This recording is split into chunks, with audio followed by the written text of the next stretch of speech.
All right, everybody. Hello, how's everybody doing? Good to see everybody here tonight. The mayor will be on with us in a second.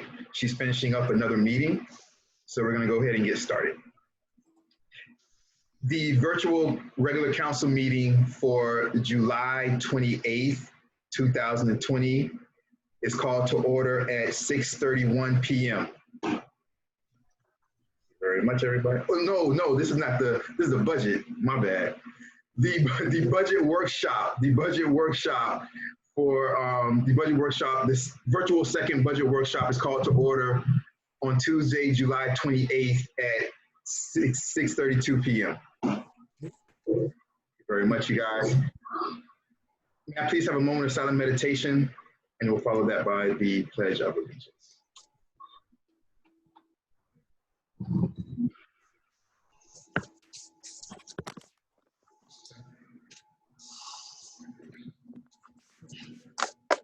Allegiance to the flag of the United States of America and to the republic for which it stands, one nation, under God, indivisible, with liberty and justice for all.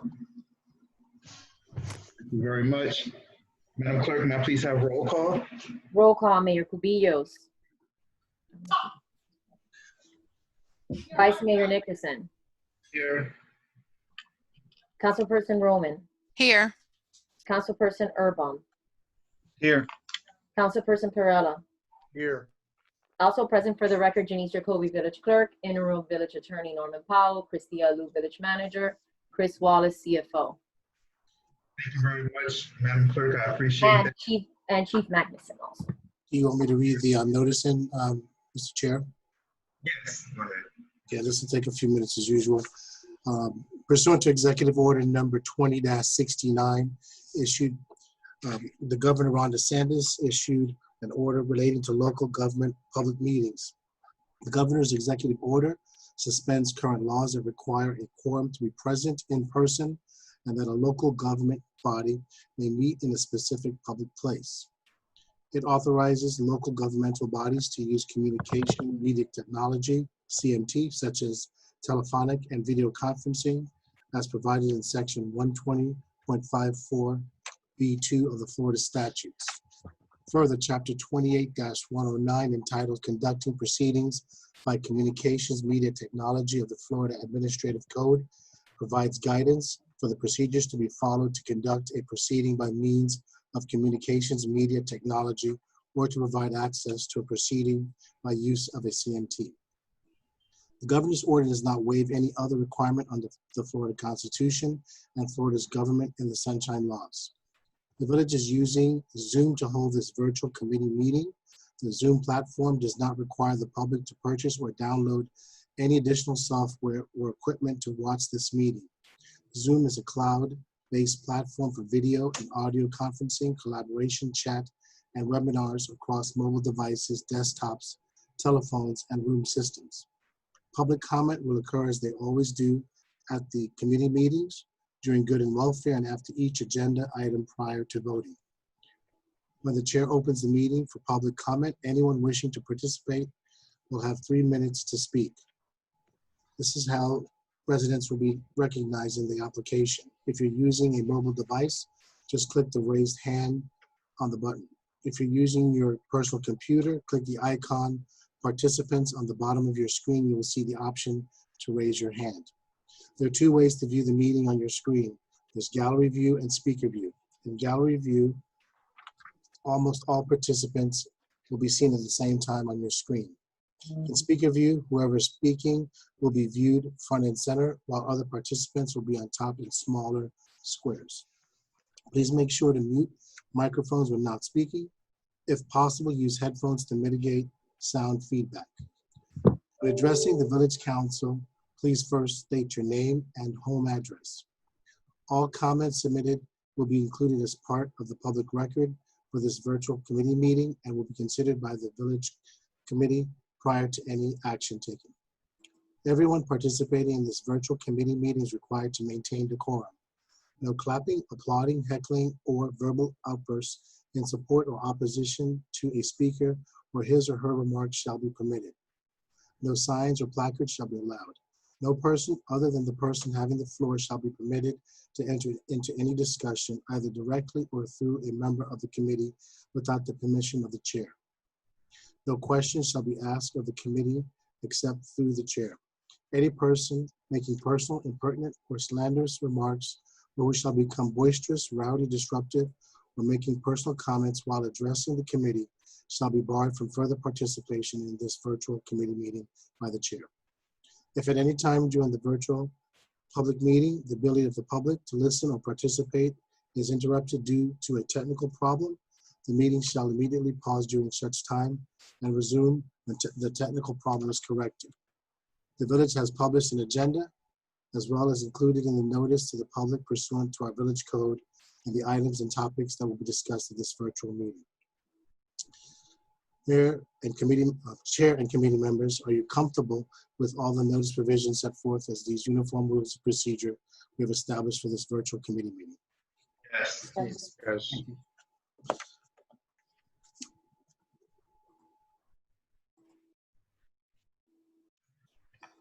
That's it. We've had roll call already? Yes, correct? Yes. Have you had approval of the agenda? No. Okay, may I have a motion to approve our second budget workshop agenda, please? Make a motion to approve our second budget workshop agenda, Madam Mayor. Okay.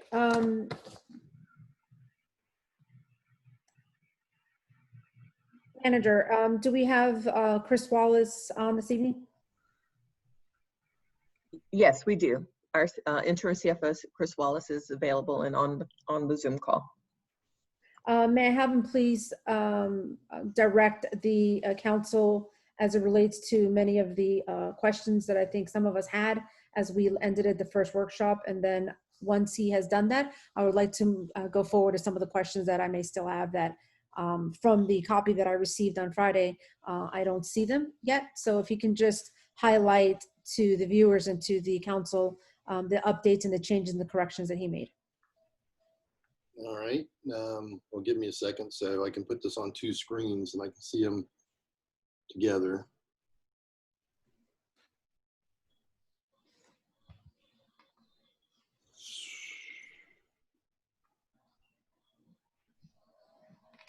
Should I take the opportunity then to second the motions to approve the agenda?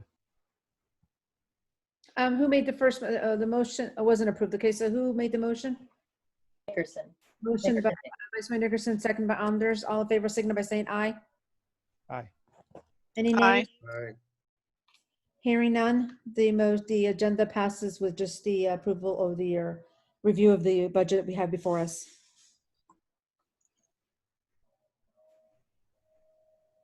All right, so the differences between what's on the screen and the current version of the budget, there's nothing on the revenue side. We had already previously made changes to take-home cost sharing, police off-duty details, and credit card surcharges, and broke those out separately from miscellaneous revenues.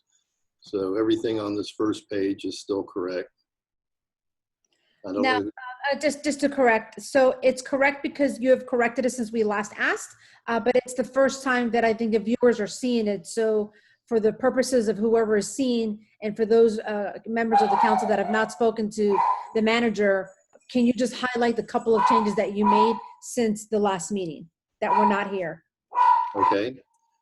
So the big ones on this page would be, you'll see off to the left side, two new rows called new accounts, and a renamed account called credit card surcharges, and then an account called miscellaneous revenues. We've broken out all this detail because the miscellaneous revenues had this information in it, and the council wanted to see more detail, not less. So from previous years, we've broken this out. Police off-duty details, as discussed in the last meeting, is kind of a wash between the revenues you'll see here and the expenditures you'll see in the police department. That's a change in accounting practice that we implemented the current year. The take-home car cost sharing was being posted to miscellaneous revenues. So we've broken that out separately so you can see how much the police officers have been paying and are expected to pay during the course of the year. And then credit card surcharges are basically the charges that people pay to use credit cards to make payments, primarily to, well, for just about anything, but primarily for building department permits from what I can gather.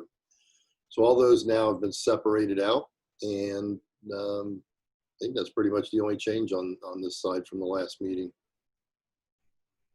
I think the one thing that needs to be highlighted is in the last meeting, the PDF that was sent to the residents and to the council had the right-hand column deleted or accidentally removed when it got converted to PDF.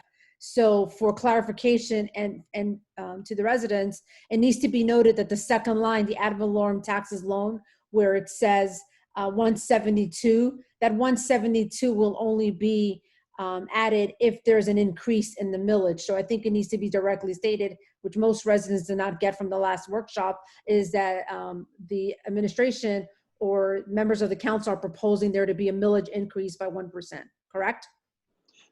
That is correct. We did add an additional column over here. Give me 1 second, yes.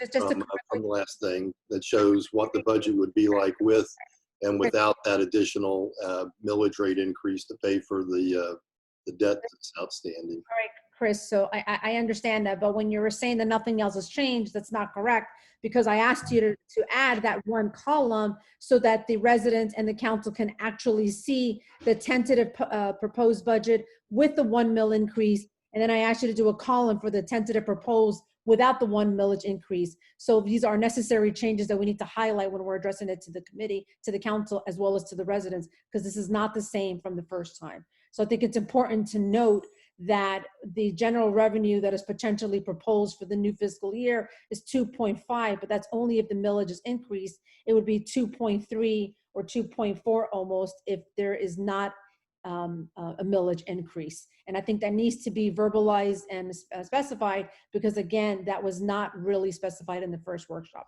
So is that correct? Yes, that is correct. Into the CFO, okay.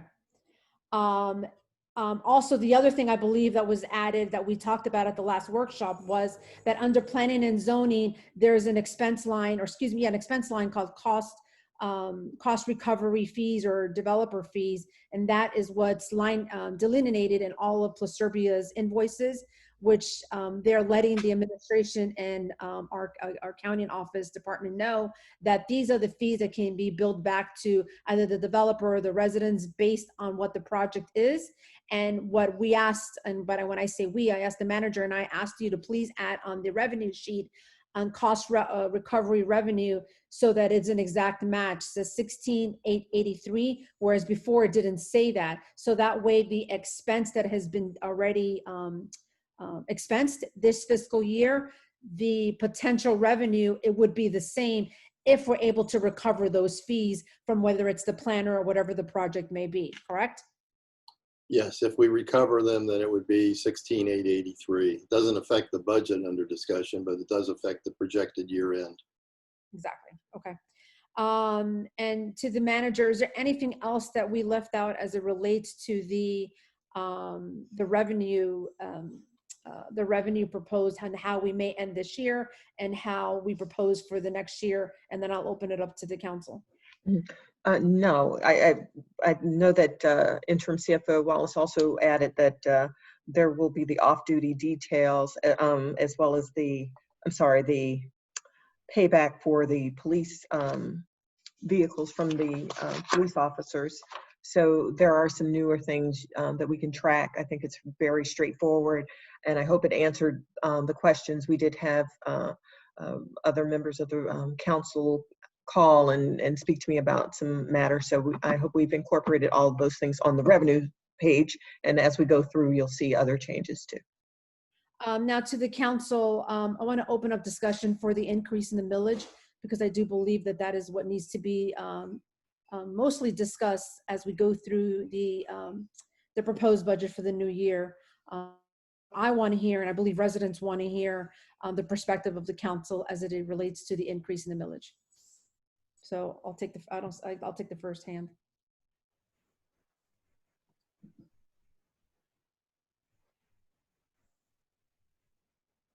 Councilperson Erwin.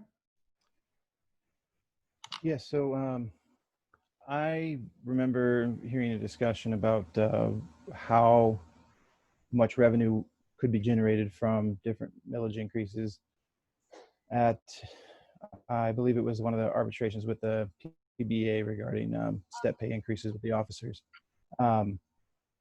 Outside of that, I don't remember having a conversation about raising millage. I didn't partake in that conversation.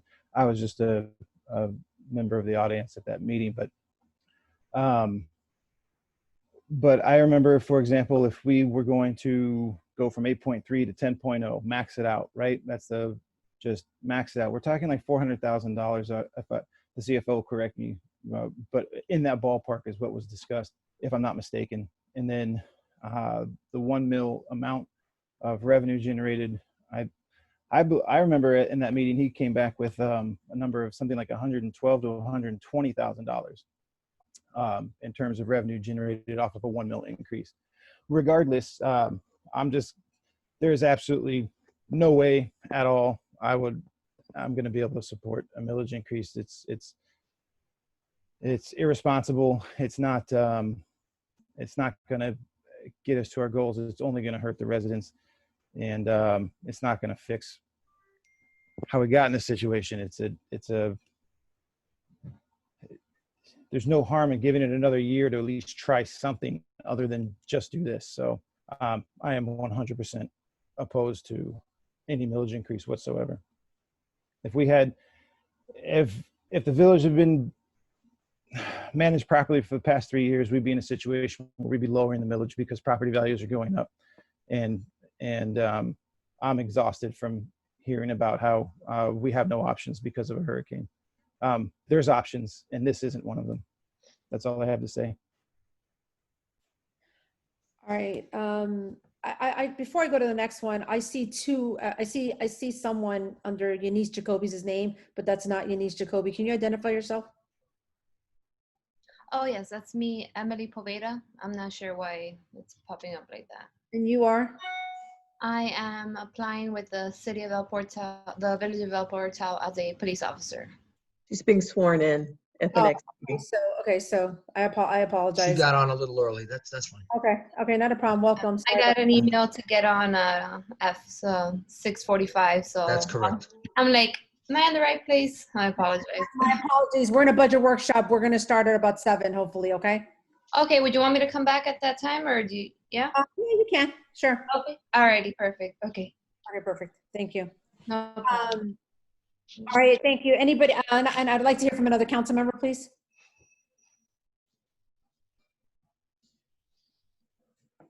Yes, Madam Mayor, I raised my hand, but I'll go ahead and it's okay.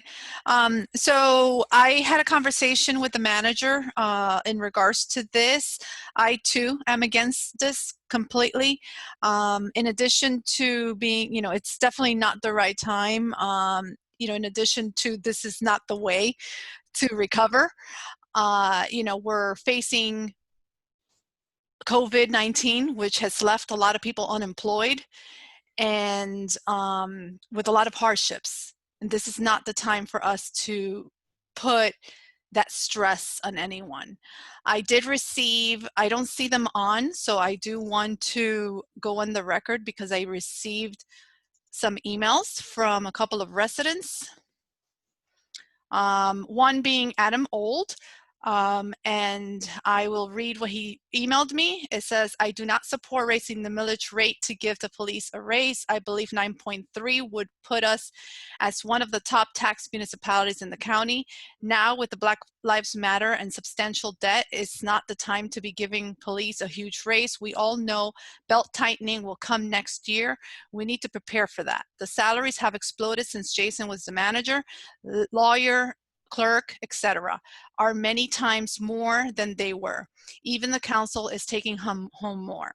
The values of property have gone up a lot this year. My house is up to 10% or more, plus the sale of the trailer park and sanctuary, more tax, less services, should be putting us in a more comfortable position. I'm not sure where the costs are coming from, but the 9.3 mils is a lot. The other email that I want to read into the record came from Jorge Carabelli. and he's also a resident. I don't think now is the time for a 12% increase in our taxes. When is the budget workshop was his question. I replied to that email with the information, but that is it, and I wanted to make sure that I read those into the record. And that's all I have. May I address the email? Yeah, give me 1 second. Let me just see if anybody else on the council has anything else. Is Louis Perella on? I didn't see him. He's on. Is he on? Okay. Vice Mayor Nickerson, go ahead. Very much, Madam Mayor. I think that what we should probably think about is, or try to just find, as Councilperson Rome and Councilperson Councilperson Urban said, we should probably try to look for like different ways where we can find the finances, the revenue that we need. I don't know, and I'm not saying that we should do this, but this is what came to my mind just now. For example, if we look at, so when we passed that thing, the ordinance about the money that we were receiving from I believe it was the Cavista project, and we have, Madam Manager, correct me if I'm wrong, but is it like $700,000 to $1 million for green space and parks? No, it's $1.1 million for green space. For green space and parks. So, for example, like something like that, us being the small village that we are, do we know that we need all of $1.1 million for green space and parks? Are there grants out there for green space and parks that could kind of like subsidize that and things like that, to where, you know, we maybe only need $800,000 for green space and parks instead of like the 1.1 million? And that might be just ideas like that, maybe, you know. So I'm just thinking of different things that could be a middle ground with the side of, you know, we need more money, therefore we should raise taxes, you know, which I'm not for raising taxes, but the other side also of we need income. I just want to say also that because the manager reached out to me and she spoke to me about this situation. And when I asked her about it, you know, she said, and I believe it was rightfully so, that she said, well, you know, like, I'm just trying to do my job, as far as this is my job to bring you guys different options and of different solutions. And even though I may disagree with this, you know, this solution, or, you know, but this is her job. She's just trying to do her job as far as bringing us different options that you know, she's trying to find. That's all. But I think that we should look at other places, and I think that like the example I gave. Thank you, Madam Mayor. May I say something about the email, please? Yeah, I'm going to, but I was going to let Louis Perella, and then I figure you can address all of the members of the council. Okay. Go ahead. Yes, hi. Well, same thing, and I'm with Vice Mayor Nickerson here. I actually I got to hear a little bit too late. The ordinance was already written about the money, how the money from Cavista was going to be spent, and all of that. I even addressed it with the village manager about, you know, that money being actually better spent. Then I don't think, you know, we need that much money to, you know, like redo our parks in green spaces. So we should have made a better use of that money, as, you know, we, you know, even for the for the loan, maybe finance just half of it, or get the police cars that we need so much, or any of the cars for the public works and these and that. So instead of having the money sitting there for that much, and then, you know, include that money more into the things that we need within, like, the budget. You know, I'm also very, I mean, as opposed to the millage raise. I think it's not the right time. We're facing now a hard time where people is actually losing jobs, the furlough, that the unemployment rate has been, super high, and I don't think I think we can shape up a little bit more this budget and get money from, and I said it in the meeting before about, do we need to spend $20,000, $10,000 in plants and trees? Do we need to spend money in, many things, and galas and dinners and stuff like that? If 5,000, 1,000, 10,000 here and there, it will make a lot more sense to redirect that money to something else. And yeah, it's that's all I have to say. I'll go ahead and I'll let the manager, and then I will say a few things. Go ahead, Christia. Okay. Just for clarification, and I think there's some misinformation out here related to why I'm recommending the increase of the millage. It is not for salaries. That was requested in a PBA impasse hearing, but that would not be a prudent way to spend money to give salary increases. That's not at all why I'm asking for this, or why I'm asking you to even consider it. It's necessary to cover the budgetary shortfall where the debt is. It's to build some reserve for us as a village. Our reserves are depleted. It was it's our opportunity to build that up so that we can have a little cushion.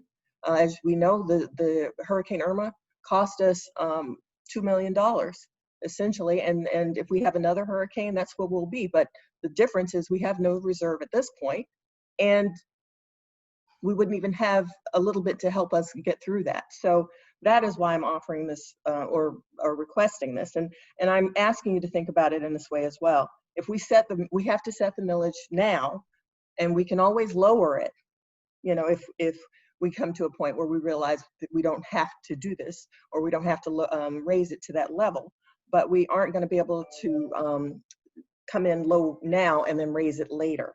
Also, the Department of Revenue can issue an infraction, and it could imply like a loss of revenue sharing if we do not have the millage increase. I mean, that's a possibility if we find ourselves in a hurricane situation or any kind of emergency that would hurt us. So I have to, as your village administrator, really offer that that information. I made the request. I spoke to many of you all individually because I really wanted you to understand where I'm coming from. Believe me, I don't like raising taxes either.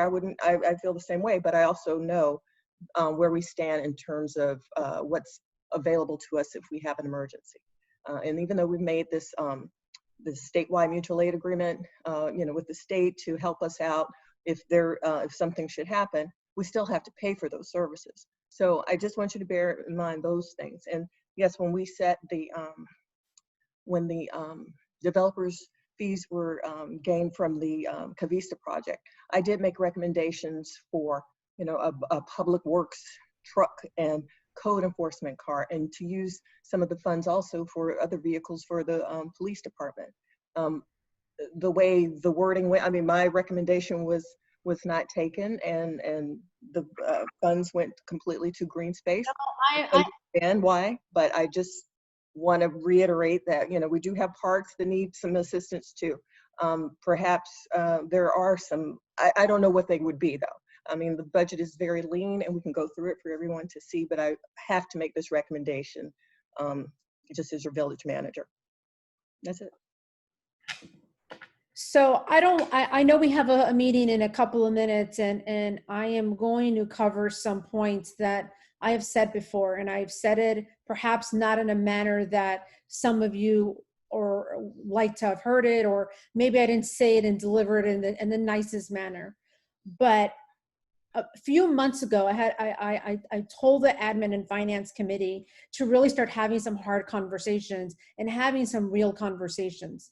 Because at the end of the day, it is all of our responsibilities as it relates to the budget. In fact, the primary responsibility for the village council is actually to ensure and balance a budget year in and year out. And what does that mean? It means more than just coming to a meeting.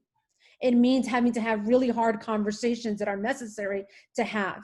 it means that you don't believe all the innuendo. It really means that you come to the table and you come to the dais and you have hard conversations with your colleagues in the administration about how we can move past the innuendo and work together for the betterment of why we were elected. And we were elected to take care of the people of the village of El Portal and for the village of El Portal.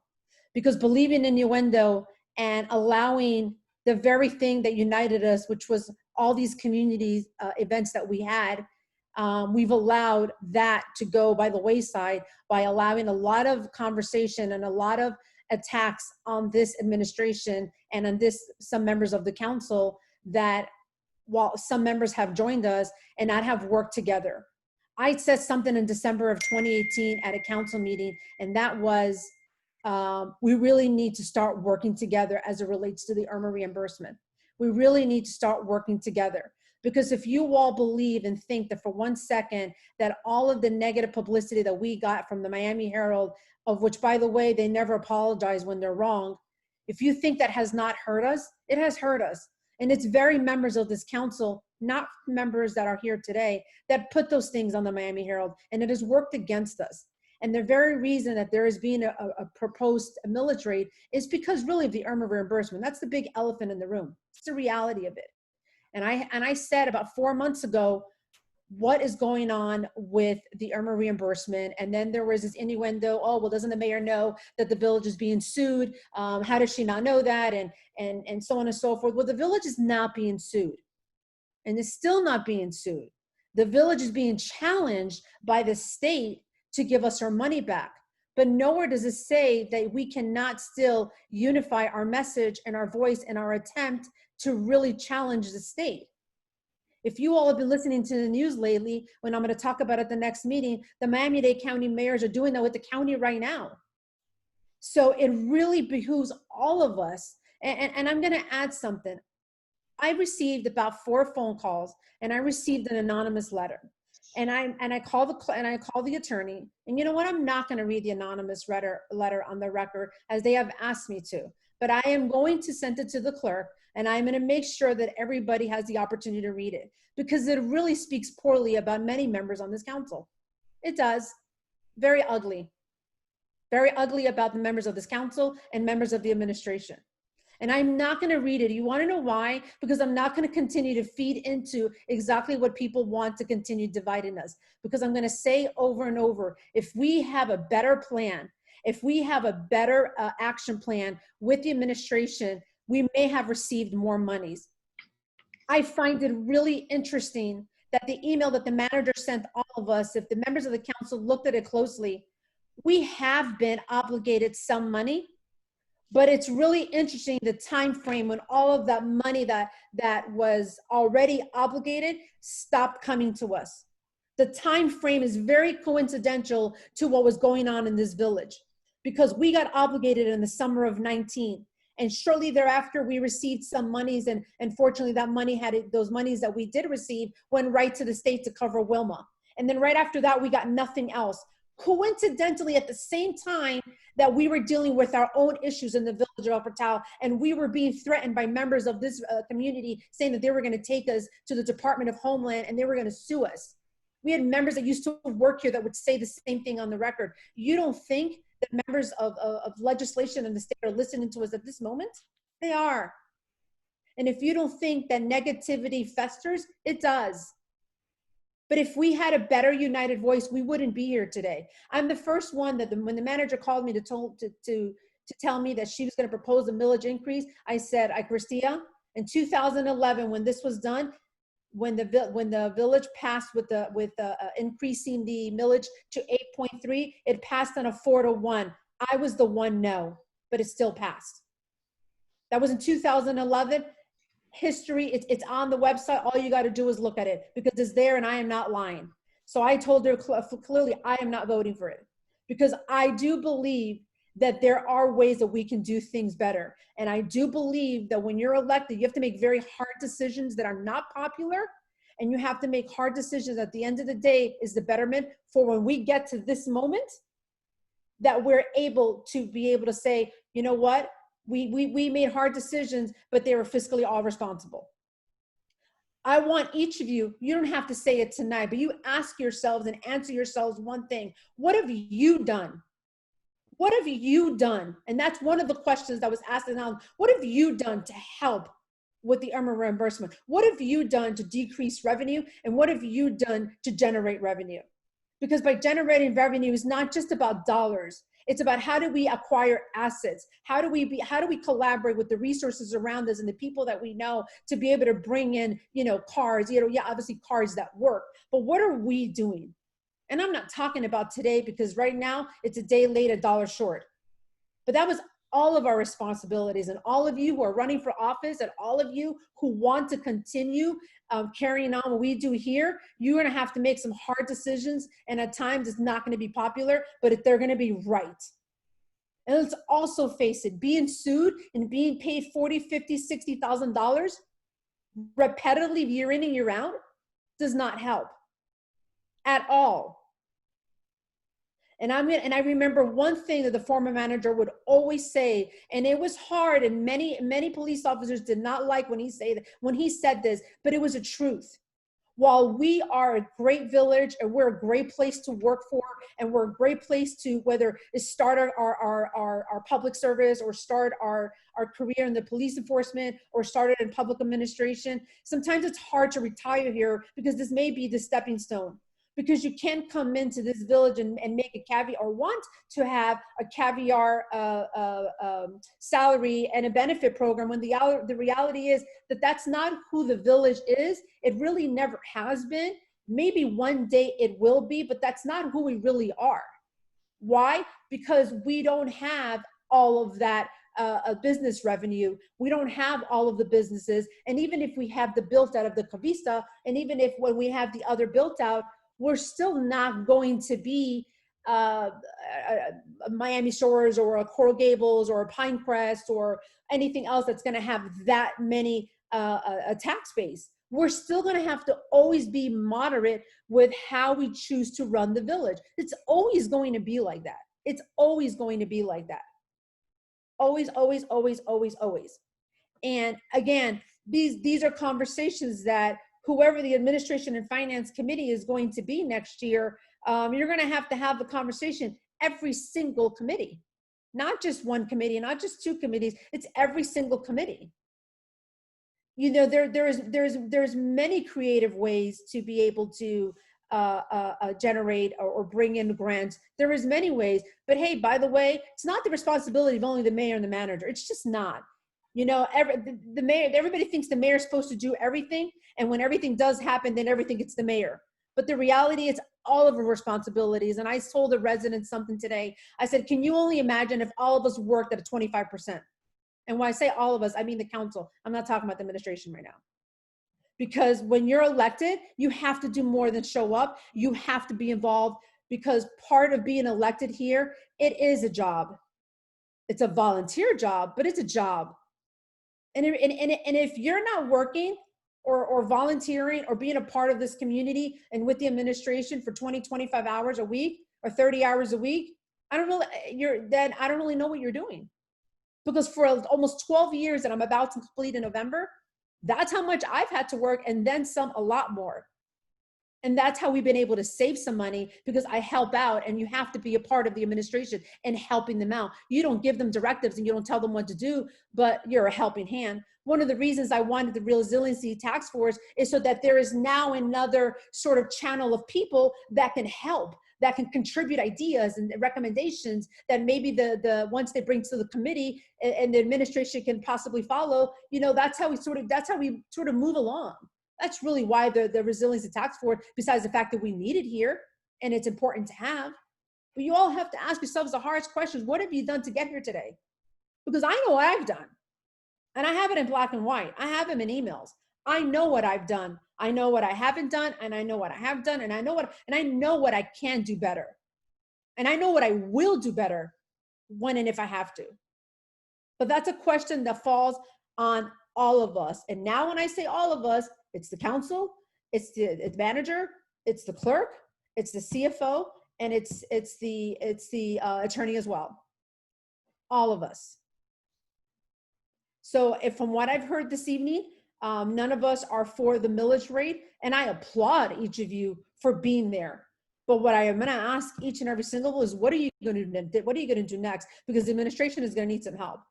Or better said, we're going to have to make some hard decisions. And when you all read that letter, that I am going to make sure that every single one of you do receive, because it's necessary that you read it, because there's going to be some hard things in there that are not nice. But they need to be looked at. They need to be looked at because it's the truth. And I'm one to say that I don't know if each of you have any other questions on the departments that we have before us. I know it's 7-11, and I do want to start the next meeting. This second budget workshop happened because I was just after the first budget workshop, I had way too many questions. I was on the phone with the manager and the CFO probably every other day ever since that budget workshop. Reviewing it with a fine-tooth comb. I still had a question about, which I do not see corrected. The question I had was with the clerk's FRS. The clerk's FRS is not correct. I know that the CFO still does not have an answer. I believe he was still looking into the FRS and being able to remove if the council wanted to have the option of removing the FRS. I don't know if he has the answer yet. I did reach out to the CFO because I didn't understand why the council's FRS was so high in relation to the salary as compared to the code enforcement and the others that you would see. And he explained it based on the percentage. But there was two things that I did not see corrected on the budget before us.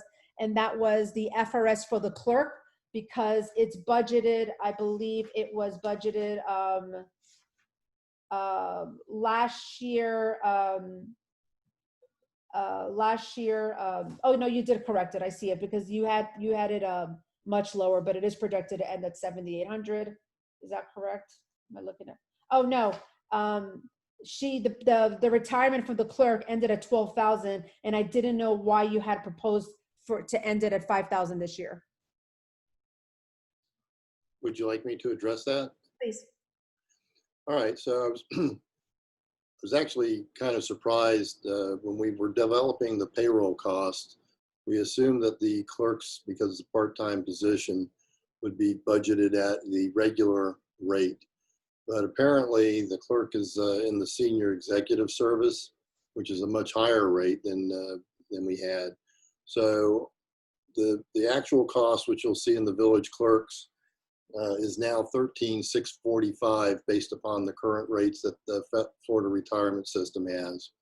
So we have changed that. We have not heard back from FRS. Well, we have heard back from FRS regarding the issues, but all they did was ask us some more questions. So we responded back to them today. They asked us again today. As of the time of this meeting, I have not heard back from them. The people in FRS aren't, like many people, are not keeping office hours, so you have to submit emails, and it just, takes a while. So I don't have an answer for you yet as to whether or not, as a group or individually, you can elect out of FRS as elected officials, or that you can just, change categories and go from the elected officials category back to a regular rate as a normal employee. So when I find out what the answer to that is, I'll let everyone know, but I do not have an answer from FRS on that particular thing.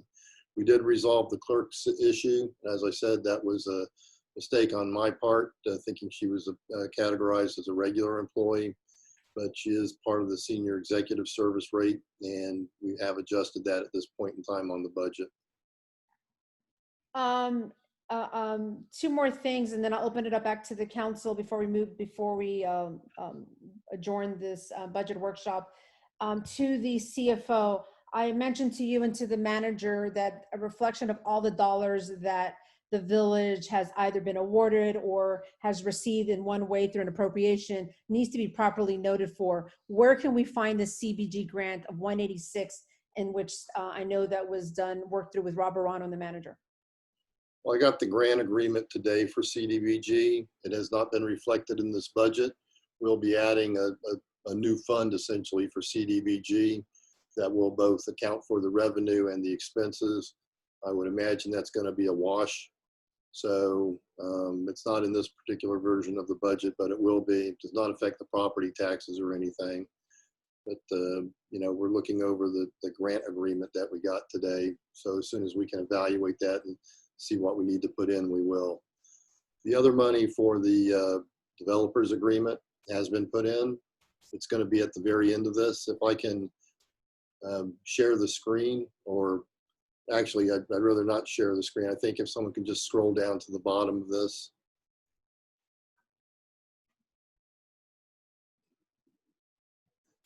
So here you'll see we've added in a line item for the nature trail expansion. At the last meeting you had, you wanted to take $20,000 out of a general fund object and put it back down into the nature trail expansion.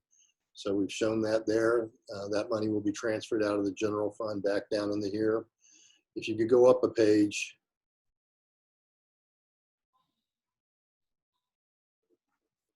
This is where the money is for the stormwater grant that you'll be getting from the state. We added a $500,000 line item for both the revenue and the expenses related to the El Jardín stormwater appropriation that you got from the state. Apparently that's going to be happening for the next fiscal year. This was a grant, or not a grant, but it was a state appropriation in the form of a grant that was done through the 2017 appropriation process. I was unaware of that grant or the process that it's brought itself to at this point. So we've added that revenue. And if you could go up one more page.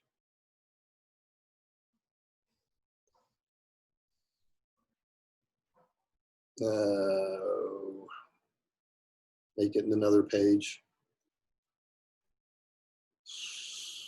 Scroll down to the very bottom then. Sorry, I can't really see it. No, go to page 11.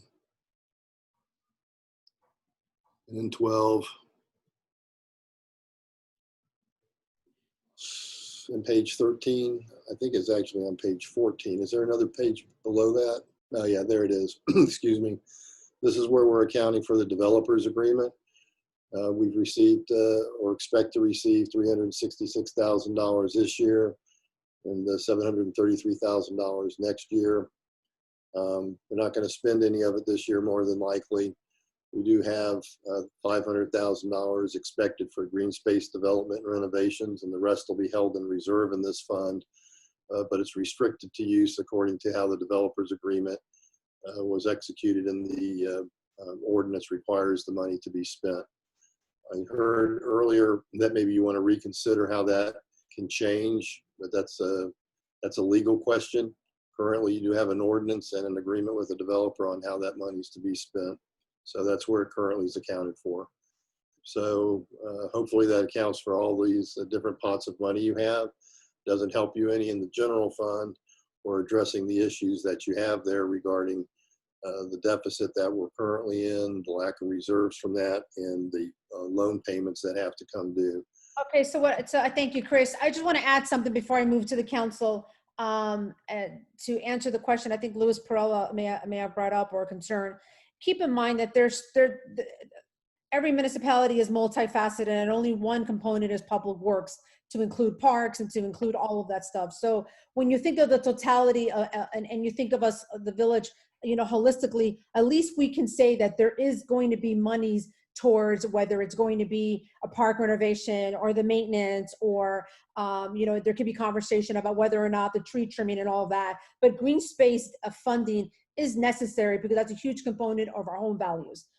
So at least when we think of the totality as far as responsibility and what we need to move forward, which in all of our shortages, I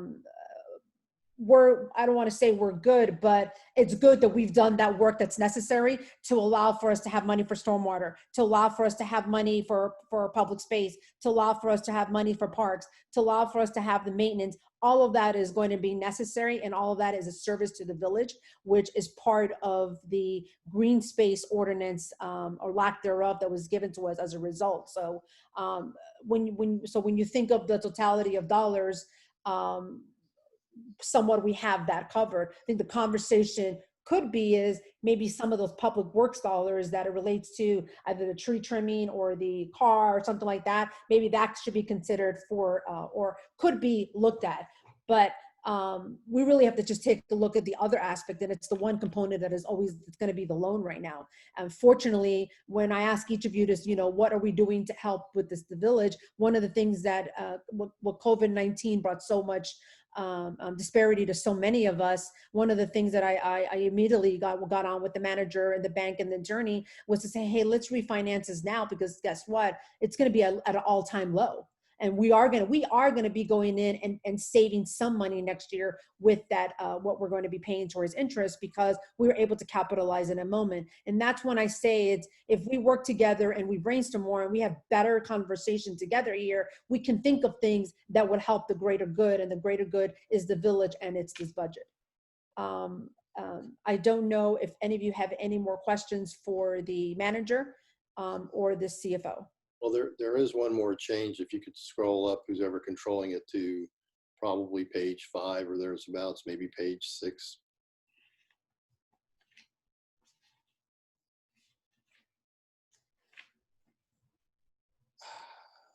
Okay, go down to page 9.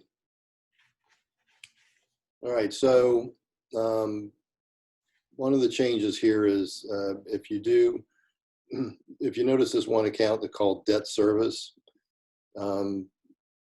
with the $1 million increase, all that money was going into basically paying off the principal. All we're really doing now is paying off the interest. So eventually, if that FEMA money doesn't come back, you're going to be having to come up with a plan for that. It also was in part to reduce, if you came up with a good loan and with a good duration, some of that money would go back into reducing the deficit in the general fund. Without that $1 million increase, you can see the difference in price. On that line item, that matches that $1 million increase at the top of the revenue. To reiterate, I pushed for this with the manager. I explained to her, you need to have a financial plan in case this FEMA money does not resolve itself.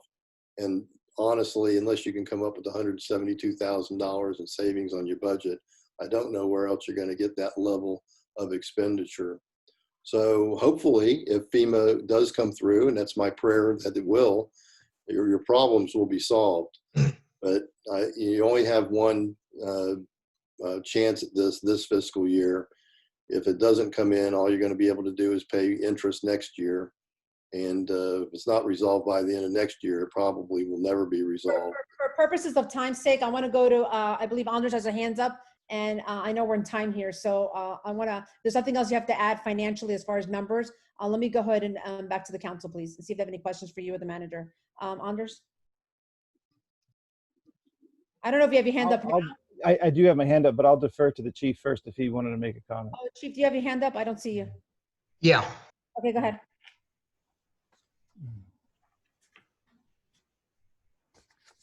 Oh, Chief, I think you're muted. Thank you. I just want to make comment on something that was mentioned a little while ago. It was a letter that was read into the record, and I believe as chief of police, I need to make a quick comment on it.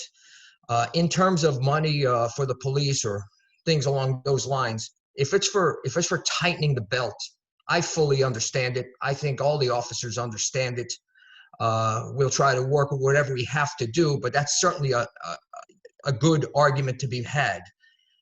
On the flip side, if it's because of a protesting group that may have something out for law enforcement in general, I don't believe that is a good thing. I don't think that should ever be an excuse. And when I hear that, even though it has nothing to do with the council, but it was read into the record as a letter, yeah, I take exception to that. And I think most police chiefs would in this country, because the officers, by and large, especially, and I'll speak for this department, they're a good group of officers, a darn good group of officers. If there are issues, and there are in other parts of the country, and there's no argument with that, I fully understand it. But I don't want that to be a common catch-all for everybody with an argument why police shouldn't be funded because of what's going on elsewhere. And so I, like I said in previous meetings, I will advocate for my department. But I also understand the pitfalls and the tightening of the budget. I do understand it. And I believe the officers do too. That's a sound excuse, a sound reasoning. But to throw into the same sentence, certain groups that, it's not the right time now because other groups are going on. That has nothing to do with this department and this city. So I just wanted to put that on the record. Thank you.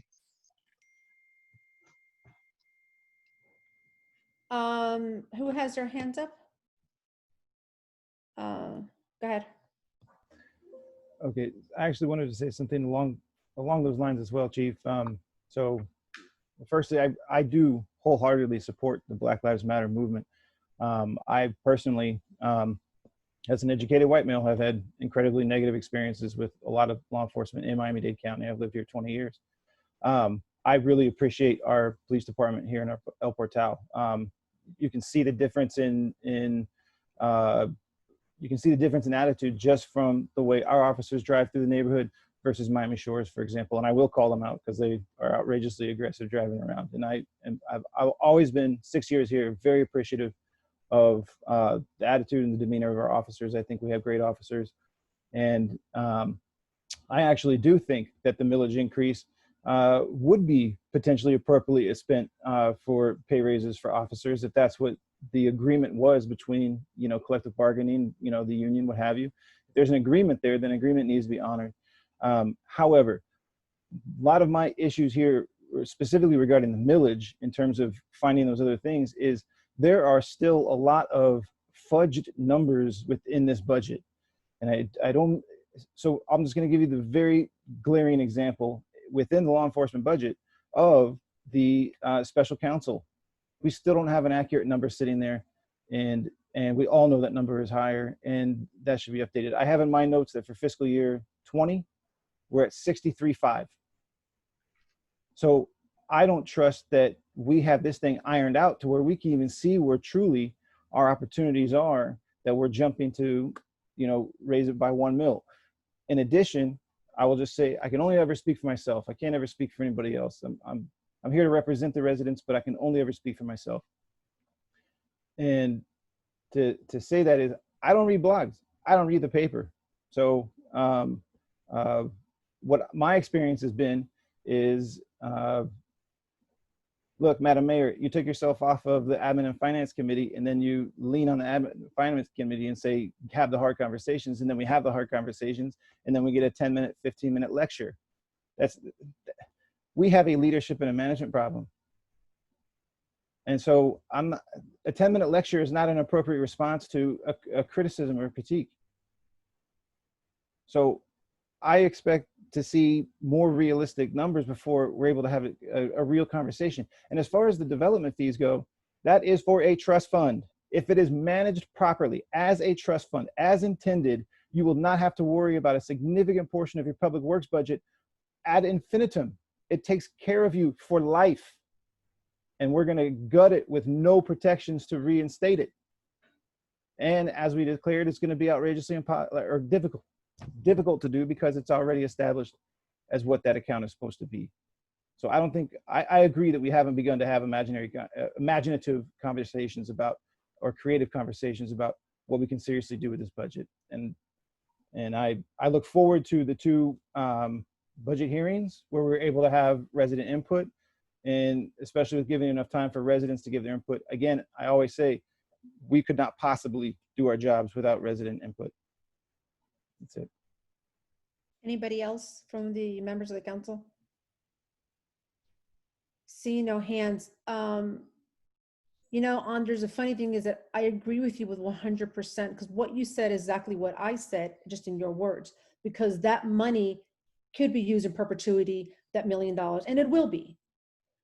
The challenge that I have is that you are right. I took myself out of a lot of the committees because it's responsibility of the council to really do a little more. And because the council likes to say that the mayor likes to do everything. And the reality is I don't like to do everything. I just like to do the job. And I took myself out of the Admin and Finance Committee because I know that in the short time that you were on with us before, I heard in every meeting how passionate you were towards the finances. So I said, hey, let me offer him a chance to chair it if you couldn't at the time, but be on the committee. The reason that I came in, and I came in maybe harsh in April, and the reality is that I ended up feeling to be even more right the meeting after, was because when I spoke in June, I mean, excuse me, in April, I think it was April, I don't remember what meeting it was, but I believe it was the April Admin and Finance meeting. I talked passionately about hurricane, COVID, and then the finances. And then guess what? At the next meeting, the CFO, and I apologize, I know you are on, Chris, but at the next meeting, the CFO presented. And I don't really want to remind anybody out there how horrible that meeting was. The unpreparedness, which I will be very honest with you, part of the letter that I got had to do really with that. The unpreparedness, and for a $2 million budget, and the amount of errors and the amount of just like, it was disappointing. And so, yeah, I never have said anything after that. But when I kind of laid in, yeah, maybe you don't like that leadership style. I laid in a little bit on all of you, but the reality is that you end up all proving me right, because when the CFO came to speak at, I think a month or two later, I mean, you all remember, and you all are pretty smart. That admin and finance financial meeting did not go well at all. Did not put us in a good light, because we were completely unprepared, and there was way too many errors in the budget. So my recommendation, and what all I was saying, and perhaps I didn't say it in the tone that you all captured, and that was, at the admin and finance committee, you all need to talk about, and the CFO needs to be at every meeting, and you need to talk about the financials, because back in the day, and I know some of you don't like when I bring in back in the day, but history matters, is that the CFO talked at every meeting, especially the council meeting, and especially at the admin and finance committee. There was always a presentation of the financials, always. And it hasn't been, that hasn't happened in a little while. It hasn't. And I think it's clear, because I do believe that if from January that the committee would have seen it, I have faith in Omar Anders, and I don't remember who the other member was, because it wasn't Perel at the time, that you all would have said, hey, wait a minute, this doesn't look right. And we would have gotten the ball started. But it's really hard to balance a budget, and it's really hard to make really good recommendations if you don't know your numbers. And I agree with you. I don't think that we're looking at this with a fine-tooth comb. And the reason I thought you would be great at that committee was because you were fresh eyes. You were new eyes. I've seen the budget for 11 years. You are the fresh pair of eyes to look at the budget. And I'm not blaming it on you at all. I'm not blaming it on the committee, but the reality is this: we need to just work backwards and work forwards, and taking a better look. And when I'm telling you that at the first budget workshop, I even told the manager and the CFO, I wanted the council to really run the meeting, because I know there's always this thing out there, well, the mayor just says it all. No, I don't say it all, but I say things that sometimes that I feel need to be said. And that's why I requested the second workshop. But with the budget, I agree. I believe that there are some areas 100% that, while I know the manager must be like saying, I don't know what the mayor means, but there's a creative way to carve out areas in the budget. I agree 100%. Vice Mayor Nickerson. Thank you, Madam Mayor. I appreciate it. I remember the meeting that you were referring to, the Administration and Finance meeting. What was weird about that meeting was that at the meeting prior to that, the CFO, it was still Mr. Wallace. Everything was different with the budget. So for some reason, the first meeting that he ever had with us, everything was laid out. Everything was laid out the way that was supposed to be. And then that next meeting, not his first meeting, but then his second meeting, for some reason, that budget was haywire. And that's something that I'm still trying to figure out what happened. I still don't understand or can't grasp how on the first meeting, the budget was smooth, the numbers made sense. And then all of a sudden on the second meeting, everything was all discombobulated. So I agree with Councilperson Erbaum, and I think that going from there, we should move forward in that capacity. Do I see any other hands raised? I'm Okay. sorry.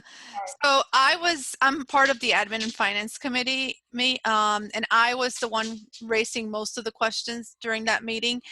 And yes, it was actually, Vice Mayor, it was the same budget. The difference is that, to be quite honest with you, for that other meeting that you're talking about where he presented, I had not looked at it line by line.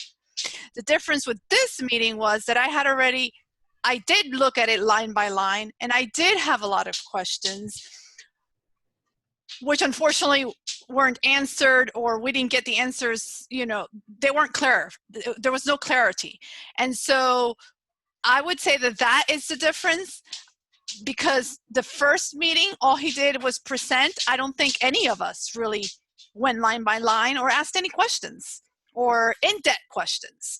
So that was the first meeting where we actually looked at it in depth, which is why we saw that it was such a mess. And I was hoping that it had been already a little bit of time since our old CFO, and I was hoping that Mr. Wallace and the manager would have cleaned that up already somewhat. But unfortunately, what we found at that meeting was that it wasn't. It was still a mess. That's all I have to say. Do you have your hand raised again, or did you just forget to put it down? I have my hand raised again. I understand what Councilperson Roman is saying, but I did look at that budget very vastly when he first came on, because it was his first meeting. So I was like, okay, it's his first meeting. Let me see how he's doing. And that budget was totally different from the way it was laid out. Was totally different from that second meeting. And like I said, that's something that I'm still kind of questioning and trying to wrap my head around.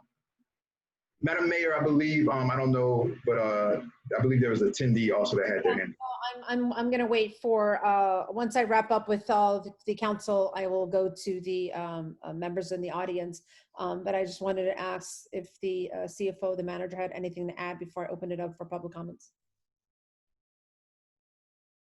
Yes, I'd like to just add, yes, it was a mess. And there was a learning curve that at the time, the new CFO or interim CFO had to take over and fix the budget. We had to redo our trim. We had to balance the budget. So there was a lot of things happening with that budget, taking over from the former CFO and his team. So yeah, there was a lot happening. We continue to go in and try to fix things. We've also been able to make some changes and address a lot of everyone's concerns and questions and kind of describe things. This was not done at this level, not under the former CFO, to my recollection. We didn't have the level of detail that we now have, which I think is very important for all of us to see, instead of the miscellaneouses and all of those things. So we're definitely on the right path. We're getting closer, but it was a slow process of getting the new CFO up to speed and in a place where he had to fix what had already happened, but then also had to move forward and still book these things also with new staff and some other things. So we agree, and we are working continually to improve the role. Also, our current CFO is an interim, and I'm charged with doing a RFP for the position. He was only to be here for a couple of months, but then we had the pandemic, and it was very difficult to start that process in that span of time as well. So those things are changing. We're going to continue to improve that department. So I appreciate what you're saying. I agree, and we'll make improvements.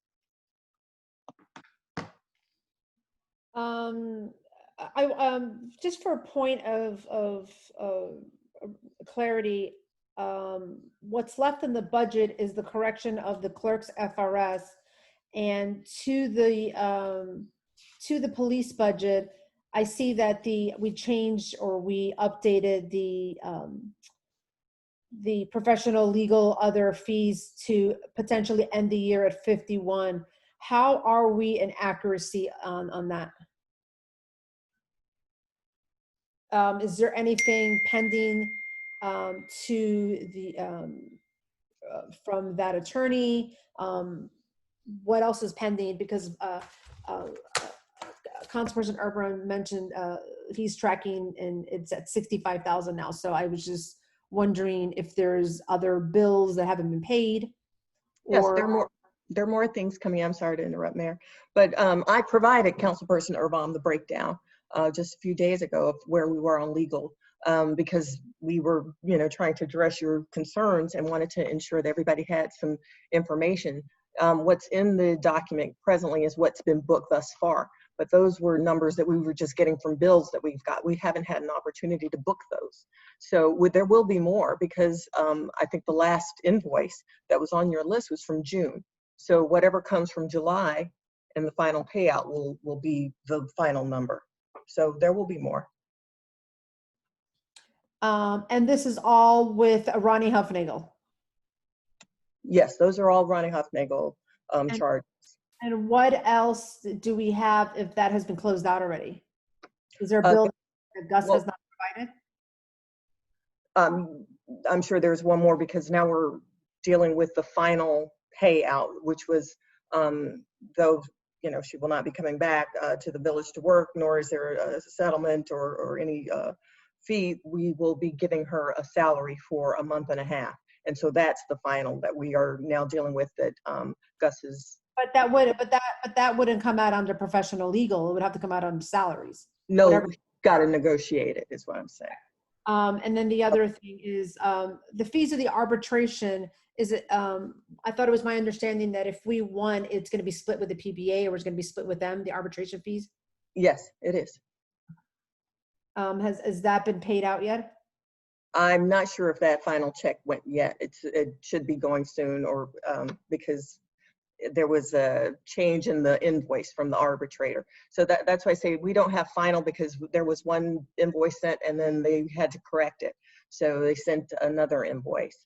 So we're booking that. That takes a minute to do, because then we'll have to cancel the fee that we were expecting, and then increase it. I think it was $1,000 more. And we also have to pay for the transcriptionist as well. So there are fees coming, or that should be kind of final any day now, once Gus is finished with this Huffnagel item, and then we'll move forward. But those are expected very soon. So I'll have more numbers to present. But I mean, I can say it's nothing to sneeze at. This is an amount that we weren't expecting, but I mean, we're happy that we were successful in this. But legal fees are a part of this, and I mean, we weren't going to just not defend ourselves. We have to. So I think we did the right thing.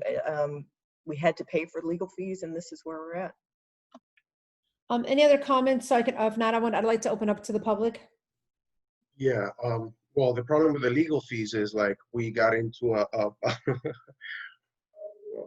contract with a lawyer that it's getting more, and supposedly it was an all-inclusive, but then now we're incurring and outrageous, outside counseling and legal fees. To my understanding, it goes beyond, at least for the last 2 years. Adding that plus the lawyer's contract is $400,000 pretty much, or what the village has spent in the past 2 years. That's a lot. And another question, because I know you just mentioned there are going through a process with the CFO, with the PFQs, but the amount still there, $72,000. Are we going down on the amount that we? Yes, that would not be my recommendation. That was the fee that was the temporary fee to do the cleanup. Mr. Wallace did not intend to be our permanent CFO. We were just paying per month a fixed rate at $6,000 a month for temporary. It was to be 4 months, but we're a little past that now because of just circumstances. But the RFP would not be for that amount. I would look for the best rate that we could get, and I'm sure it would be a lot different if it was a more spread out contract that someone can then come in and work the budget the way he wants to, or the firm wants to, depending on, if we end up with a service from a firm or if we do a single accounting service. So it depends on what we come back with from the RFP. And if you'd like to be on the committee to select, I will certainly have you. I think it was Urbom and then Nickerson. Okay, let me see if I can remember what I was going to say here. So in terms of the special counsel fees, what you're saying is that because of the judgment made by the arbitrator, part of that result is that the PBA pays 50% of our attorney's fees. Is that what we're talking about? Arbitration fees. No, arbitrator only and the transcriptionist. I only. see. Okay. All right. And then can anybody answer if Ms. Hufnagel has an avenue to appeal? Like, are we going to go through this again? Is what I'm asking. No, she doesn't have an avenue to appeal from the arbitration decision. However, as we were informed at the last meeting, she has now sued the village under the Whistleblower Act. Is that we're talking a civil suit? Is that what we're talking Yes. about? Yes. Okay, very good. All right. Okay, so then as Councilperson Perrella is, talking in terms of this budget, we can then have an idea that in the following fiscal year, there will be some additional cost in continuing to deal with that. Right, you're right. And if I may, because Council President Perrella talks about me in the third person, so I might as well just give him the respect and use his name. I think there's a severe misunderstanding as to what my agreement states. I don't know whether you've had an opportunity to read it and understand exactly what the arrangement was. But let me be clear, because we're going to address this at the next meeting. There's no such thing as an all-inclusive attorney. Municipal government has different facets that it gets involved in. It gets involved in finance, which we're going to deal with at the next meeting. And it also gets involved in specialized labor negotiations and litigation. The only thing I've ever charged the village for is a retainer. I co-counsel through the entire arbitration with Ms. Hufnagel. If you came to it as Councilperson Urban did, you would have seen me sitting there for 4 days without charging the village a dime. Whenever the village has anything to do with municipal bond work, I review everything with specialized counsel. You can't expect that there's any attorney who is going to be able to perform every single aspect of a village's work.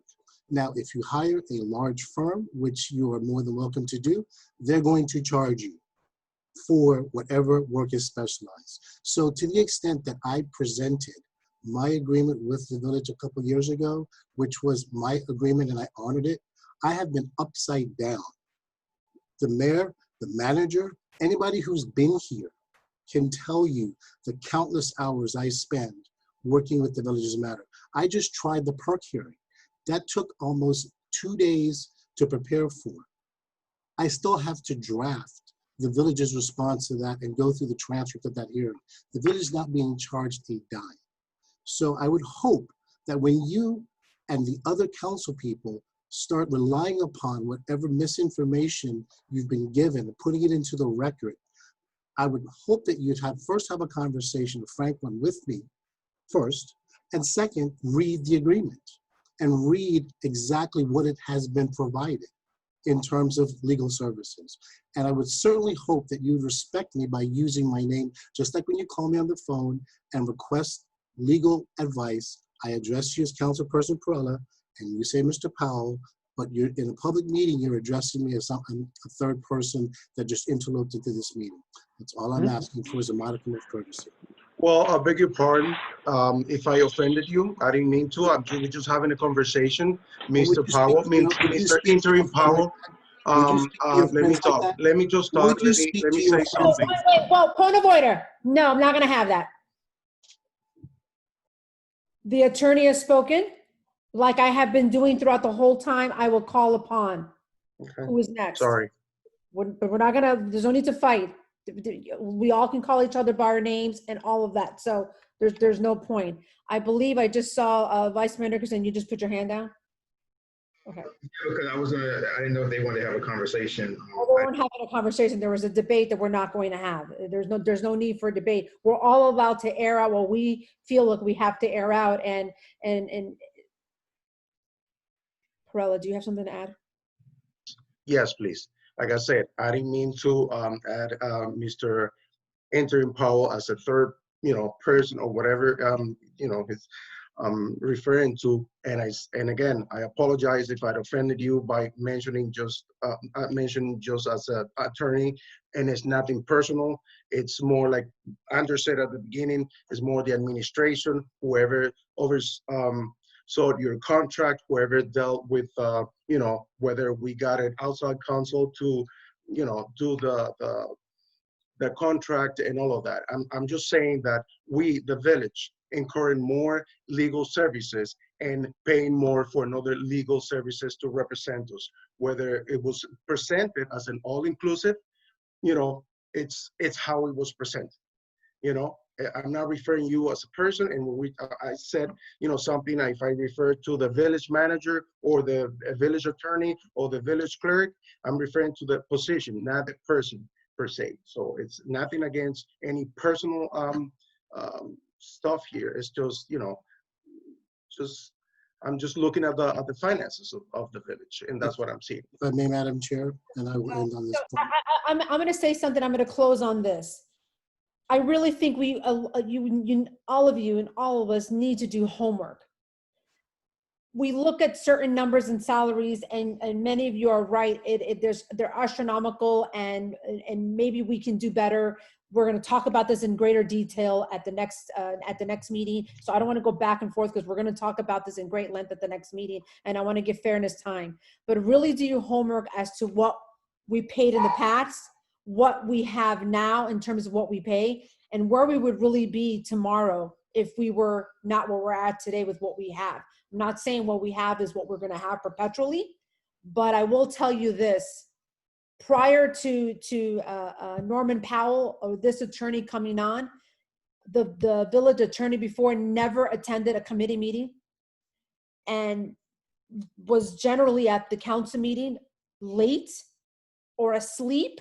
And I don't want to disrespect anybody, because I don't want to, or not present, and it was held by a member of the firm that generally can never answer a question. That doesn't make anybody right or wrong, but facts are facts, and facts matter. So all I say is, before decisions are made, you really should take a look at the totality of everything. I'm not saying that $96,000 is fair. I'm not saying anything is fair, but I'm also saying that I've been here for 11 years, and we do meet 4 or 6 times a month, every other month, sometimes more. And I do believe we've been effective in some areas because the attorney has always been present. And I encourage all of you that whoever we go with next at the next meeting, when we speak about it, it needs to be clear in the letter of intent that the attorney needs to be present at every meeting, because I think it makes a difference. Just look at the facts, do your homework, ask the questions, not just ask get answers before we go into this back and forth, because there's no need. Really have all of the facts. And I have a huge file on what the village was paid before any of you were on the council. Well, not including Omar Nickerson, but with regards to when we had Alicia Walker, when we had Jason Silver. I mean, I can just name them all that would come in and sit in for our sitting attorney that we paid a retainer for. Also keep in mind that we also lost a lot of lawsuits. It's probably because we weren't legally advised the right way. Will we have lost this lawsuit? I don't know. So just let's all do our homework before we come in and go all, sort of, it's not necessary. So with that said, I'm going to close the budget workshop and open it up, because IBIS has been very patient, and I'm going to go in IBIS, Calixto, and Hugh. I'm going to ask Kyle to please do it in that order. IBIS, please, when you come on, state your name and address for the record. You have 2 minutes. Then we go to Calixto, then we go to Hugh Gladwin. Thank you.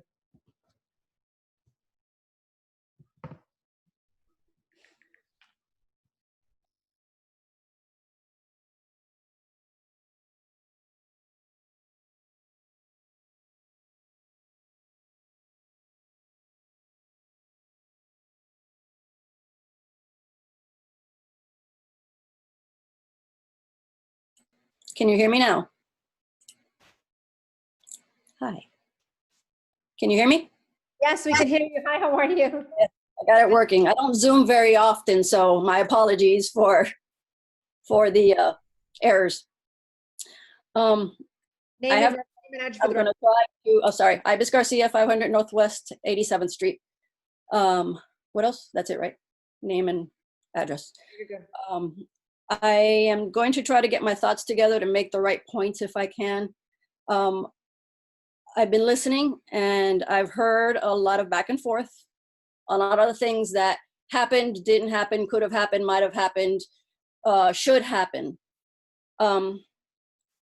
We are in a time in history right now where we need our representatives to pay attention, to do their due diligence, and to work more than what they thought they would. In regards to the millage rate, it's a really bad time for a lot of people.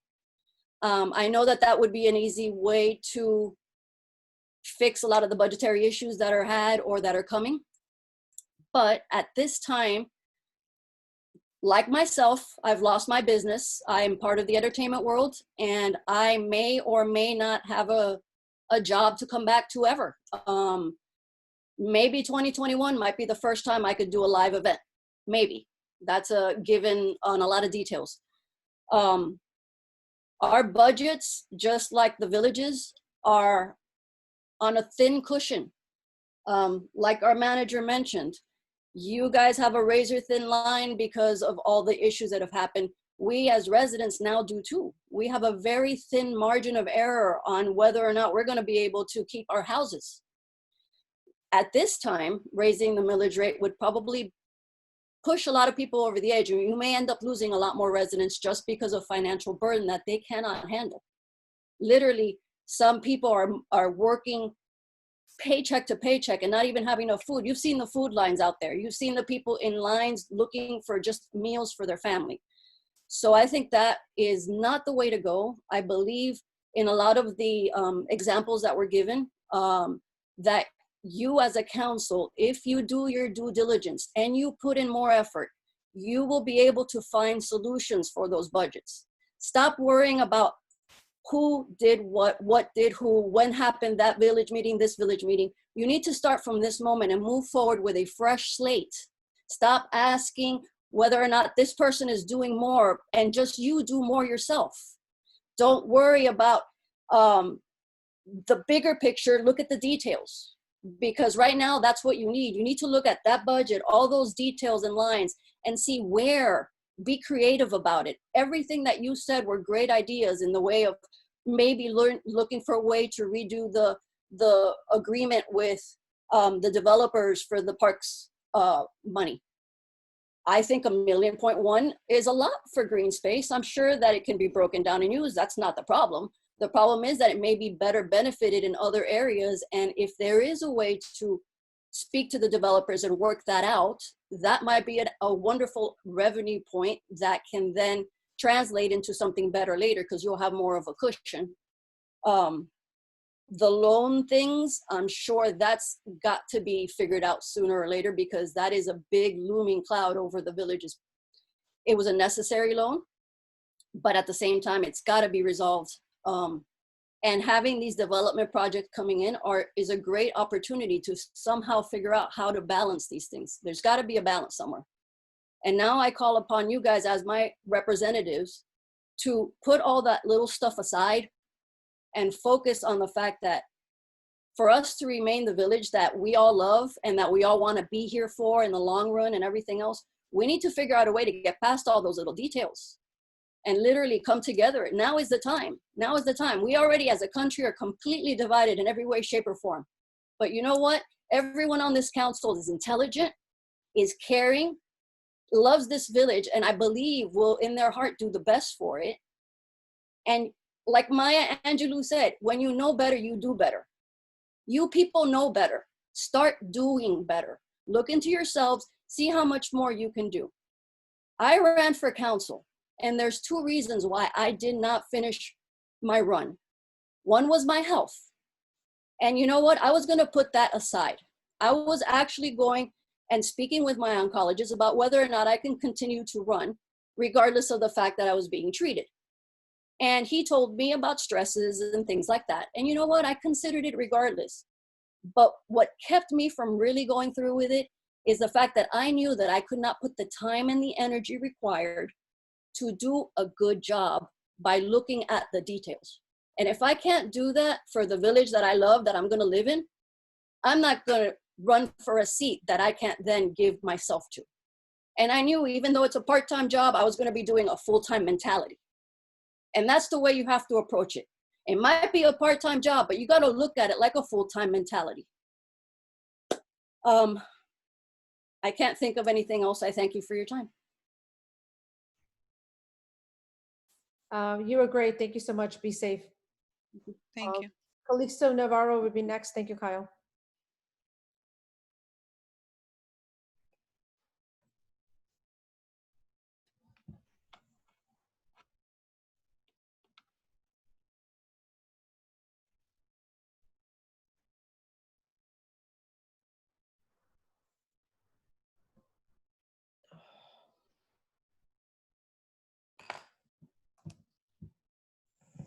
Can you hear us? Are you on?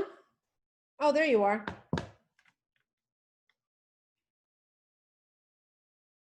We can't hear you.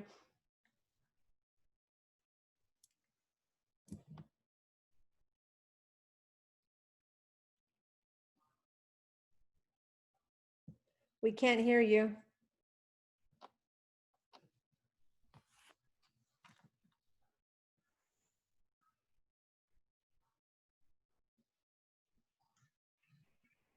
So you may have to connect to your computer audio. That may be what it is. There's no button for that. He said, do it again. Take you off and bring you back again. Madam Mayor. Take him off and bring it back on. Alrighty. When he first comes on, I think you have to click the computer audio to make it accessible.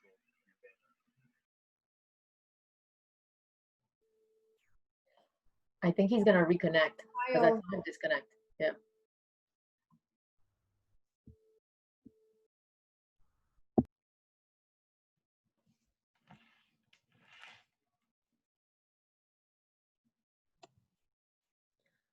Kyle, does he need to be unmuted?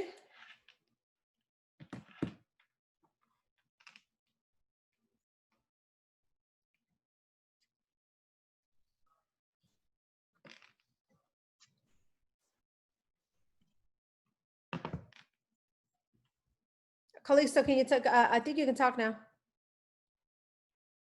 No, I can't hear you.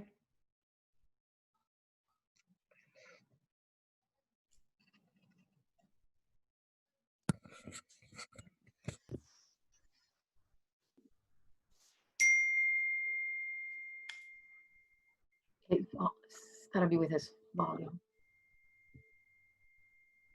It's working. Oh, there it is. Now we got you. I was having a problem. They were at my Zoom was asking me to reset. I apologize for taking up your time. Calixto Navarro, 335 Northeast 87th Street. Okay, number one, and I'm going to try to make it as brief as possible. Millage rate. I know that we have shortfalls in the budget and everything, but I think we need to. This is not the right time. We're in a pandemic. I work as a realtor, but I also am part-time flight attendant, and my flight attendant job will disappear. I think we need to look at the budget once again, revisit that. I think we have some low-hanging fruits that we can discuss later on. And I apologize that I have not been very active lately, but with the council meeting and with any of the budget meetings, but because of my work and because I'm confined, I'm doing staying at home. I have been pretty busy doing other work, but I think that we have low-hanging fruit in terms of liens. I think that we could look at other aspects of where we can get Chief Magnin some, you know, I don't know how we can maybe do speed traps. We have a lot of speeding that goes on because now that I'm home a lot, or these rooms to go truck go down 87th Street. I'm right on 87th at like 50 miles per hour. You know, let's just be creative and, you know, hey, listen, a $200 ticket here, another $200 ticket there, it adds up. And it's little bits of money, a lien here, a lien there, adds money. I think also, where are we at with the approval of the school? Are they backing out now with this whole collapse of the COVID?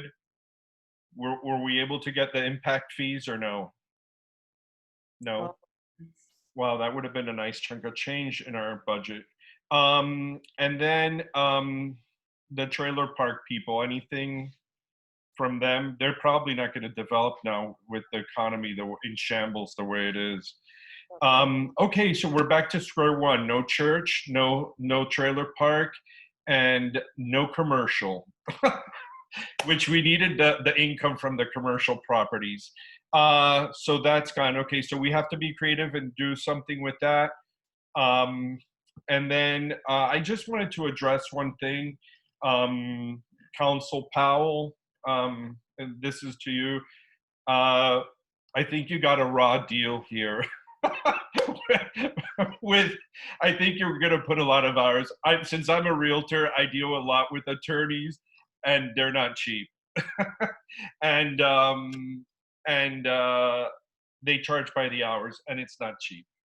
And I know that because, once again, I do real estate, and you have to deal with a lot of different things. And attorney's fees is one that will hurt any municipality.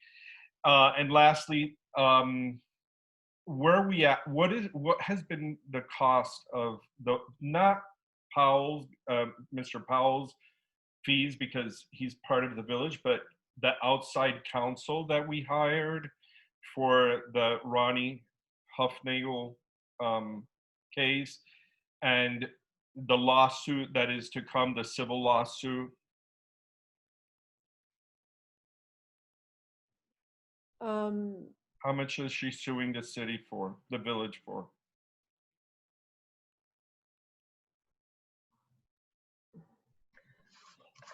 Hi, Callisto. The outside counsel, where we're at presently, just for legal representation, not arbitration and all of those things. Right. We're lingering at, I don't have the exact number because then I would have to just add up all of these. So if you give me a minute, I could do that, but I'm thinking. No, that's fine, but just a ballpark figure. So it's going to be a little less than 50. I'm sure it's 50,000. I'm sure it's less than that, but it's more than. In the ballpark, 50,000. I don't think it's exorbitant, to be honest with you, because this has been lingering for years. Absolutely. And for the lawsuit, what is this lawsuit? This is a retaliation lawsuit that we are sending to. Well, I'll let our legal counsel speak about that. Mr. Powell, do you think that you can get it knocked out of court for frivolous? Well, this lawsuit, sir, comes under the League of Cities Insurance. So the League of Cities Insurance attorneys that are appointed will defend the city, and that's covered under the premium that the village pays to the League of Cities. I will monitor it just like I've monitored the other agreements. But to go any further than that, I haven't really seen. And it seems to me, okay, so we don't have any attorney's fees involved in this frivolous, because it is a frivolous lawsuit. Do you think it will be thrown out? Your expertise, it looks to me like a frivolous lawsuit. You know, unfortunately, as if you deal with lawyers, you know, we don't like to forecast. All I can tell you is that the arbitrator heard 4 days of testimony that I don't really believe there's going to be any different than what's presented in court. And certainly the judge looking at the same testimony should come to the same conclusions. Okay. Good. I feel very positive. I have a feeling that it is going to be probably thrown out of court, just from the information, because I did read the whole deposition and everything that was presented during her case to the arbiters. I read that, and there was nothing of substance there. I'm not an attorney. I clarify that. I have a lot of friends that are attorneys, and I deal a lot with attorneys, but I'm not an attorney. So, so I feel good about that. And but anyway, let's see what we can do. And then I know that we have to go into the regular council meeting. Thank you. Thank you, Calixto. Hugh Gladwin?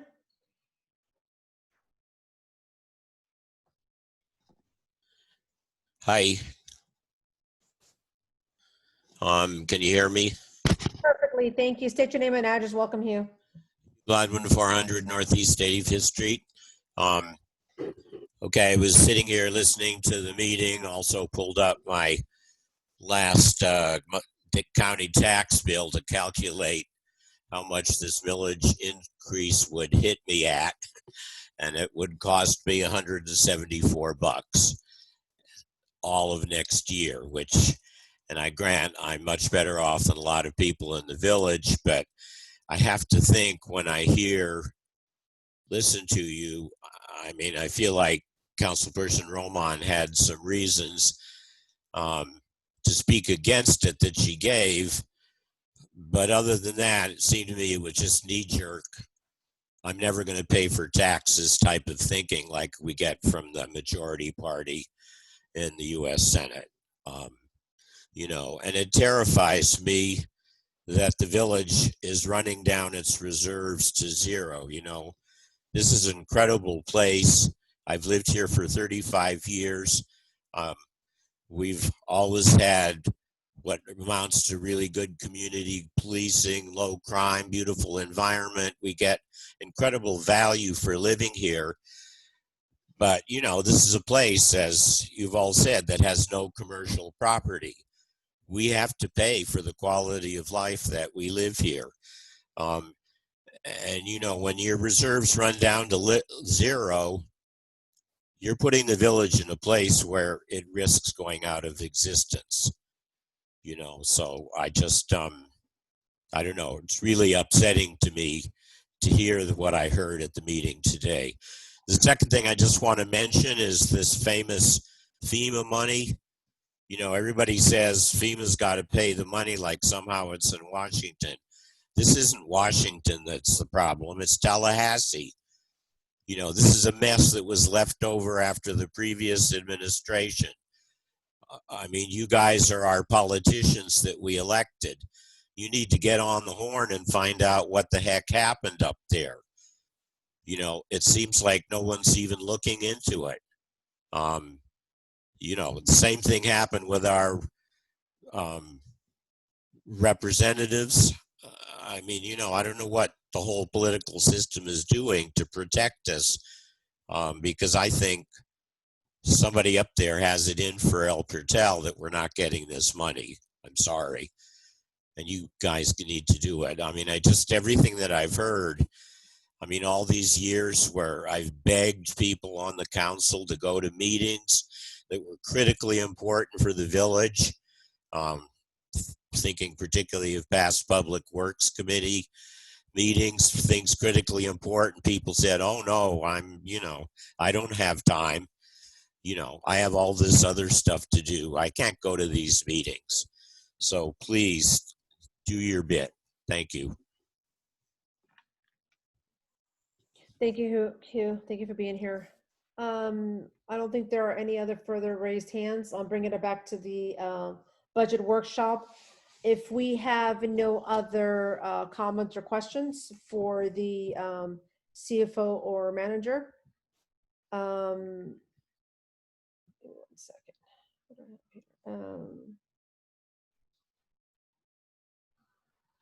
If we have no other comments, I will open up for good and welfare one more time, and then if not, ask for a motion to adjourn.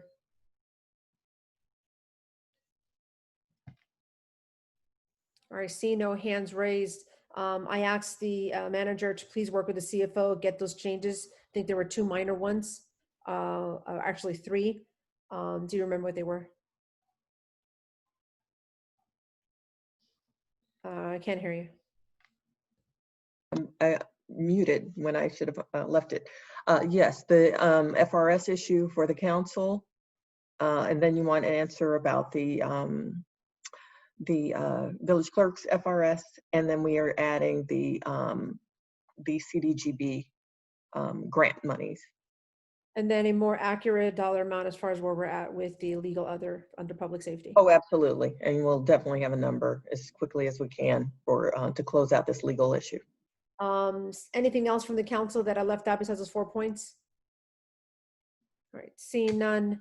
Thank you. If we can, to Christina, do you think we can have that back by Friday? I can work with the CFO. To the council? I don't know. Is he still on the? Yeah, no, I'm still here. I'm trying not to take up bandwidth with the video.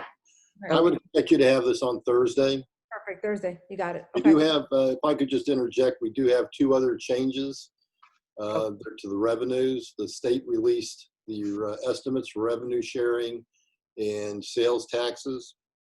Of course, those are both hit hard by COVID-19, but they weren't as worse as we would have thought. But the net effect is it'll change the budget revenues by minus $4,000, but it won't affect the overall budget numbers. So that'll be in your Thursday drop. Okay, thank you.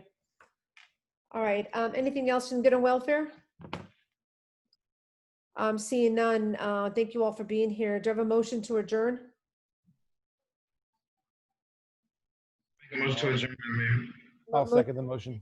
Motion's been made by Vice Mayor Nickerson, seconded by Councilperson Erben. All in favor, signify by saying aye. Aye. The budget workshop concludes at 8:18 p.m. Do you all need a few minutes to get ready for the council meeting? Mayor, give Kyle from Full Moon a minute to cross over. He's gonna close this meeting and start over. Okay, so it's 8:18. Is it safe to say 8:20? Yeah, it's fine.